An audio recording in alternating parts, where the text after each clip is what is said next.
ಎಂದು ಕರೆಯುವ ಎರೆಹುಳು ಮಳೆಗಾಲದಲ್ಲಿ ಎಲ್ಲ ಕಡೆ ಕಾಣುತ್ತವೆ. ಈ ಹುಳು ಹೆಚ್ಚಾಗಿ ಮಣ್ಣೊಳಗೆ ಗುಂಡಿ ತೋಡಿ ಮಣ್ಣಿನಲ್ಲಿ ವಾಸಿಸುತ್ತವೆ.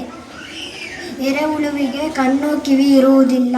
ಒಂದು ಬಾಯಿ ಇರುತ್ತದೆ. ಅದು ಭೂಮಿಯಲ್ಲಿ ನಿಧಾನವಾಗಿ ತೆವಳಿಕೊಂಡು ಚಲಿಸುತ್ತವೆ. ಎರೆಹುಳು ಮಣ್ಣನ್ನು ಮೇಲೆ ತೆಳಗೆ ಮಾಡಿ ಫಲವತ್ತತೆಯಿಂದ ಕೂಡುತ್ತದೆ ಮಾಡುತ್ತದೆ. ಇದು ಕಾರಣದಿಂದ ಎರೆಹುಳುವನ್ನು ರೈತನ ಮಿತ್ರ ಎಂದು ಕರೆಯುತ್ತಾರೆ. ರೈತನ ಸ್ನೇಹಿ ಎರೆಹುಳು ಸುಮಾರು 6 ವರ್ಷ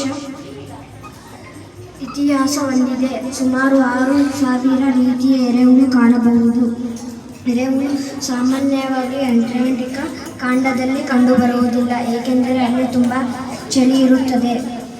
ಎರೆಹುಳುವಿನಲ್ಲಿ ಗಂಡು ಹೆಣ್ಣು ಎಂಬ ಲಿಂಗಭೇದವಿಲ್ಲ. ಎಲ್ಲವೂ ಮೊಟ್ಟೆ ಇಕ್ಕುತ್ತವೆ. ಎಲ್ಲವೂ ಸುಮಾರು 1 ರಿಂದ 2 ವರ್ಷ ಬದುಕುತ್ತವೆ. ಎರೆಹುಳುವನ್ನು